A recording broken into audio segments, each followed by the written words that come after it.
Halo semuanya, nama aku Nicholas Declan Hutapea dari kelas 12 IPA SMA Kristen Solidio. Di video kali ini aku mau menjelaskan mengenai perubahan sosial yang terjadi akibat merebaknya pandemi COVID-19. Jadi kita semua tahu selama setahun lebih Indonesia dilanda oleh virus corona yang membuat kita semua itu jadi terisolasi di rumah kita masing-masing. Nah, di video ini tuh aku mau menjelaskan apa saja dampak perubahan sosialnya pada 5 bidang kehidupan, yaitu IPOLEK Sosbud Hankam, sebutannya ideologi, politik, ekonomi, sosial budaya, dan juga pertahanan dan keamanan. Langsung masuk aja, ini poin yang pertama yaitu sosial budaya yang menurut saya paling relevan ya. Jadi di poin pertama sosial budaya yang aku ingin sampaikan itu yaitu perubahan sosial di mana kita itu sekarang pendidikan itu melalui media daring. Jadi selama pembelajaran online, siswa itu secara terpaksa dituntut untuk menyesuaikan diri dengan sistem pembelajaran daring yang dilakukan melalui media digital. Siswa diharapkan dapat berkenalan dan juga menguasai teknologi dan aplikasi baru yang mereka butuhkan untuk dapat melakukan aktivitas pembelajaran secara online. Seperti membuat dan mengedit video layaknya seorang content creator kayak sekarang ini, saya sedang membuat video. Selain itu, siswa juga diharapkan untuk mengubah kembali pembagian waktu mereka yang sebelumnya telah terjadwal untuk menyesuaikannya dengan pembelajaran daring, karena selama masa pandemi ini sistem pembelajaran sekolah itu berubah total ya, dan sekarang itu lebih menekankan pemberian tugas kepada siswa sehingga siswa itu harus dapat menyesuaikan jadwalnya untuk dapat menyelesaikan semua tugas yang diberikan. Dalam waktu setahun pelaksanaan pembelajaran daring ini sebenarnya belum bisa dibilang maksimal, sehingga siswa itu masih belum dapat beradaptasi dengan cara belajar online yang sangat berbeda dibandingkan sebelumnya. Penjelasan yang diberikan guru kadang-kadang tidak selalu dimengerti. Lalu teknologi digital juga adalah sesuatu yang tidak dapat dibatasi, sehingga muncul banyak gangguan seperti media sosial dan juga video game yang mengalihkan perhatian kita sebagai murid dari pelajaran sehingga kita nggak bisa fokus belajar. Lalu kemudian masalah lain dalam pembelajaran daring adalah maraknya kegiatan menyontek dan kerjasama serta mencari jawaban di internet sejak ujian. Aku yakin kita semua tahu kayak contoh websitenya itu Brainly. Jadi di Brainly ini kita semua bisa tinggal copy paste soal, habis itu langsung dapat jawabannya, sehingga akhirnya itu kita itu sebagai murid itu nggak perlu menghafal dan menguasai lagi materi, sehingga secara otomatis membuat kita itu semakin kurang pintar gitu dan kurang cepat tanggap dibandingkan sebelumnya pas kita masih di sekolah. Lalu pintaran yang mengurangi ini juga mengurangi di sisi moral siswa yang memudar dan dapat berdampak pada persatuan dan kesatuan Indonesia di masa depan nanti. Jadi pendidikan PKN di sekolah akan menjadi semakin tidak efektif apabila siswa tidak dapat beradaptasi dengan lingkungan belajar mereka, sehingga kesadaran akan persatuan dan kesatuan di masa depan Indonesia itu dapat menurun. Lalu lanjut poin yang kedua yaitu munculnya rasa untuk mempererat persaudaraan. Semenjak COVID-19 ini mewabah di seluruh dunia, masyarakat semakin peduli akan sesama. Banyak orang yang semakin tergerak hatinya dan rela untuk membantu orang lain, mengambil tindakan pencegahan untuk melindungi orang-orang yang kurang mampu untuk menghindari COVID-19. Dengan munculnya COVID-19, masyarakat bersatu untuk bersama-sama melawan dan mengusir ancaman COVID-19 ini dari Indonesia. Sehingga muncul semangat persatuan dan kesatuan yang dilatar belakangi oleh keinginan untuk membebaskan tanah air yang dicintai ini dari virus corona. Jadi karena corona ini muncul, jadi orang-orang itu semakin peduli akan kesehatan sesama, mereka juga semakin tolong-menolong, jadi mereka memberikan sembako, menghimpun dana, dan lain-lain. Lalu lanjut ke poin yang ketiga, yaitu banyak orang yang tidak menaati protokol kesehatan yang telah ditetapkan oleh pemerintah. Jadi COVID-19 ini sudah menjadi masalah di seluruh dunia sejak tahun lalu, dan banyak orang yang sudah mulai menganggap remeh virus ini, dan mereka tidak mengikuti protokol kesehatan yang telah ditetapkan oleh pemerintah, karena mereka berpikir corona ini tidak mematikan dan angka kematiannya itu sangat rendah, sehingga mereka tidak perlu menghiraukan keberadaan virus ini. Lalu beberapa dari mereka juga merasa bosan dan tidak betah melakukan isolasi di rumah selama munculnya teori-teori konspirasi yang mengatakan bahwa COVID-19 itu tidak ada dan hanyalah sesuatu yang dibuat-buat oleh pemerintah, juga menjadi sesuatu alasan bagi orang-orang untuk keluar dari rumah seenaknya, tidak menggunakan masker. Jadi mereka tidak mempedulikan keberadaan corona karena mereka pikir bahwa corona ini hanyalah sesuatu yang dibuat-buat oleh pemerintah. Lalu konflik perbedaan pendapat juga muncul di aspek keagamaan. Rakyat Indonesia yang beragama menyebabkan masyarakat memiliki kerinduan untuk melaksanakan ibadah di tempat ibadah mereka. Seperti contohnya orang Kristen misalkan ingin beribadah di gereja dan orang Muslim yang beribadah di masjid. Namun ada saja sekelompok masyarakat yang berpikir berbeda dan tetap saja datang ke tempat ibadah untuk beribadah. Walaupun pemerintah dan juga pemimpin agama telah menganjurkan masyarakat untuk melaksanakan ibadah secara online, tetap aja ada beberapa orang yang tetap pergi ke gereja atau ke masjid untuk melaksanakan ibadah dan tidak menaati protokol kesehatan. Sikap dan cara berpikir seperti inilah yang dianggap sebagai sebuah ancaman bagi persatuan dan kesatuan negara kita. Mereka tidak ikut serta dalam menjaga keamanan negara kita dan dapat membahayakan sesama kita. Perubahan sosial ini menjadi sebuah ancaman bagi kita dan kita harus tetap menjaga persatuan dan kesatuan kita dengan bersama-sama mencegah penyebaran virus corona. Tadi itu seputar sosial budaya, sekarang kita masuk ke ekonomi. Jadi COVID-19 ini yang kita tahu menyebabkan rakyat Indonesia terisolasi di rumahnya masing-masing untuk mengantisipasi pencegahan virus corona. Masyarakat diimbau untuk menjalankan semua aktivitas mereka di rumah melalui program WFA atau Work From Home yang memungkinkan masyarakat untuk melakukan pekerjaan mereka melalui media digital. Masyarakat tidak lagi perlu untuk berbelanja keluar karena tersedianya pelayanan e-commerce yang lebih praktis dan aman untuk digunakan. Sebagai dampak dari lockdown yang diterapkan oleh pemerintah, UMKM atau usaha mikro kecil menengah menjadi sulit membayar biaya-biaya yang mereka butuhkan untuk menjalankan usaha mereka karena berkurangnya konsumen. Banyak karyawan yang akhirnya diberi gaji kecil atau bahkan tidak digaji sama sekali. Pekerja yang tidak dapat menghasilkan uang akhirnya terpaksa pulang kampung dan tidak lagi memiliki penghasilan yang cukup untuk membiayai kehidupan mereka sendiri.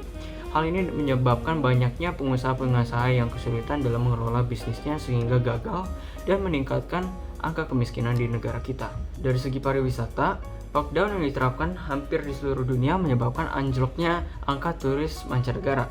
Agen perjalanan, hotel, transportasi, pemandu wisata, dan bahkan restoran terkena dampaknya karena berkurangnya konsumen.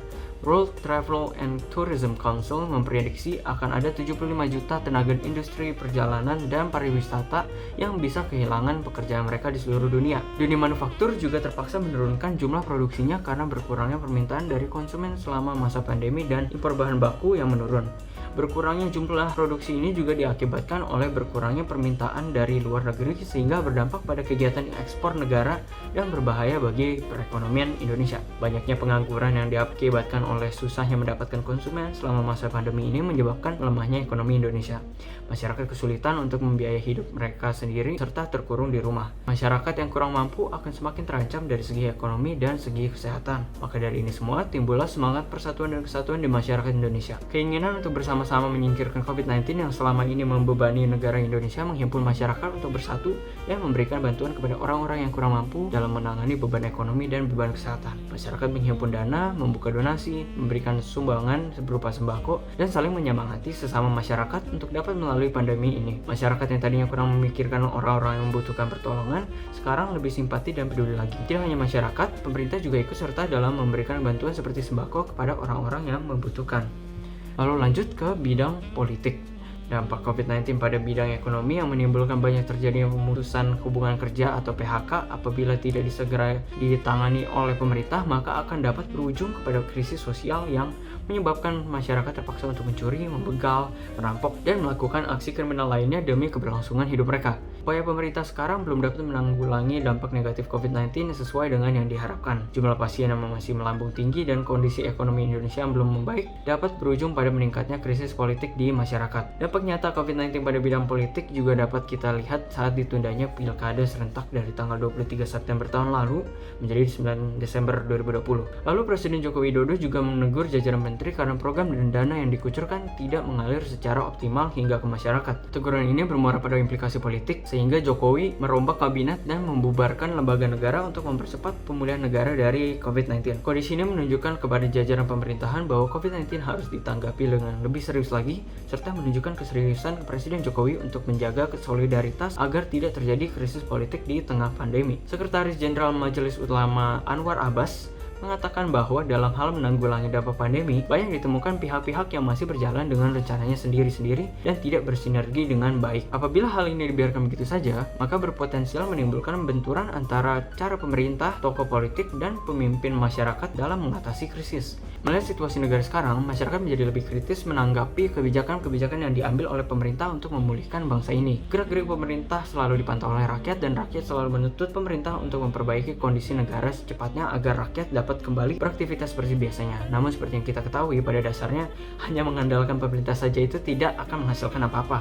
Tanggung jawab untuk menyingkirkan COVID-19 dari negara ini juga berada di tangan kita sebagai masyarakatnya. Pemerintah hanya melaksanakan aspirasi kita sebagai masyarakat, dan kita harus juga ikut serta dalam mematuhi protokol-protokol kesehatan yang diterapkan oleh pemerintah dan saling membantu sesama kita. Lalu masuk ke bidang pertahanan dan keamanan. Berbicara mengenai COVID-19 sudah pasti tidak jauh dari pertahanan dan keamanan negara kita. Executive Center of Intelligence and Strategic Studies, Nasiman Joyonegoro, mengatakan bahwa COVID-19 selain berdampak pada semua sektor kehidupan yang lain, juga berdampak di sisi hankam. Ia juga mengatakan bahwa banyak pihak yang mengatakan bahwa virus corona adalah suatu senjata biologis yang sengaja diciptakan untuk menimbulkan kekacauan global agar terbentuknya sesuatu titik keseimbangan yang baru. Dari pernyataan tadi sudah dapat disimpulkan bahwa COVID-19 jelas adalah ancaman terhadap keamanan dan kenyamanan negara kita. Sesuai dengan pasal 1 Undang-Undang Nomor 3 Tahun 2002 tentang Pertahanan Negara, masalah ini menjadi tanggung jawab kita semua sebagai sistem pertahanan negara semesta. Namun, sayangnya, pertahanan semesta tersebut belum total, belum terpadu, dan juga belum terarah. Dampak sosial dan ekonomi COVID-19 yang telah saya sebutkan tadi juga menjadi pemicu dari tindakan-tindakan masyarakat yang melanggar hukum. Misalnya, pencurian barang, perampokan rumah, pembegalan, dan tindakan kriminal lain yang berpotensi terjadi diakibatkan kekurangan di bidang ekonomi ataupun faktor sosial. Hal ini mengakibatkan pertahanan dan keamanan Indonesia semakin harus diperhatikan lagi karena banyak terjadi kasus-kasus pelanggaran PSBB yang dilakukan oleh warga negara. Misalkan sekarang, sebagai contoh, bom bunuh diri di katedral di Makassar, hingga penyerangan Mabes Polri yang dilakukan oleh seorang teroris wanita sendiri. Pertahanan dan keamanan negara kita semakin melemah selama di masa pandemi ini, ditambah dengan ketidakpastian warga negara akan keberhasilan negara Indonesia memulihkan bangsa dari COVID-19, menyebabkan kelompok teroris dan kelompok kriminal lain memanfaatkan ketidaktenangan ini untuk meneror negara. Persatuan dan kesatuan negara sangatlah terancam apabila aksi terorisme ini semakin banyak terjadi. Untuk itu, kita sebagai masyarakat harus ikut berpartisipasi dalam menjaga keamanan bangsa dengan tidak melanggar protokol kesehatan dan menjaga jarak dengan orang lain agar tidak terinfeksi atau menginfeksi orang lain, serta menjaga ketertiban dan kenyamanan masyarakat dengan tidak melakukan aksi terorisme dan tidak mengganggu masyarakat. Terakhir, di bidang ideologi, selama pandemi ini berlangsung, masyarakat dikurung di rumah mereka masing-masing. Kita semua hanya dapat melihat dunia luar melalui teknologi digital yang kita miliki di rumah seperti handphone, komputer, laptop, televisi, dan juga lain-lain. Melalui teknologi digital ini, masyarakat Indonesia sangat terbuka dengan pengaruh-pengaruh cara berpikir orang-orang di luar.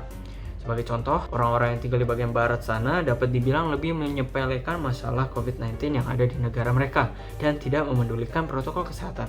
Banyak sekali video-video yang beredar di internet yang menunjukkan orang-orang barat bepergian keluar rumah tanpa mematuhi protokol kesehatan seperti tidak menggunakan masker. Dari video-video tersebut, sebagian masyarakat Indonesia juga meneladani aksi-aksi egois orang-orang barat sana, sehingga mereka sendiri menerapkan ketidakpatuhan kepada protokol kesehatan di negara kita Indonesia. Selain itu, munculnya teori-teori yang mengatakan bahwa COVID-19 sebenarnya tidak nyata juga mempengaruhi cara berpikir masyarakat. Teori-teori yang mengatakan bahwa COVID-19 merupakan senjata biologis yang dibuat oleh pemerintah juga membuat rakyat menjadi ragu akan program-program pemerintah. Sehingga dari sana mulailah terjadi perubahan pola pikir dan ideologi masyarakat yang meragukan pemerintah serta meninggalkan Pancasila dan menyebabkan hancurnya persatuan dan kesatuan bangsa. Ancaman seperti ini adalah tanggung jawab kita sebagai masyarakat Indonesia yang tunduk kepada Pancasila. Kita sebaiknya harus bisa memfilter apa-apa saja budaya atau cara berpikir yang baik untuk kita terapkan di negara kita. Janganlah kita mau dipengaruhi oleh budaya luar karena belum tentu bahwa apa yang dihadapi oleh mereka itu sama dengan apa yang kita hadapi, dan belum tentu juga kebenarannya. Banyak orang yang memanfaatkan pandemi ini untuk mempengaruhi pikiran rakyat agar memberontak kepada pemerintah, dan untuk menanggapi hal tersebut, kita harus tetap berpegang teguh kepada Pancasila yang adalah ideologi negara kita dan menyaring hal-hal apa saja yang sesuai dengan Pancasila dan apa yang tidak untuk tetap menjaga persatuan dan kesatuan negara yang kita cintai ini. Jadi sekian perubahan sosial yang merupakan akibat dari mewabahnya virus corona di Indonesia. Semoga video ini dapat bermanfaat dan terima kasih telah menonton. Sampai jumpa.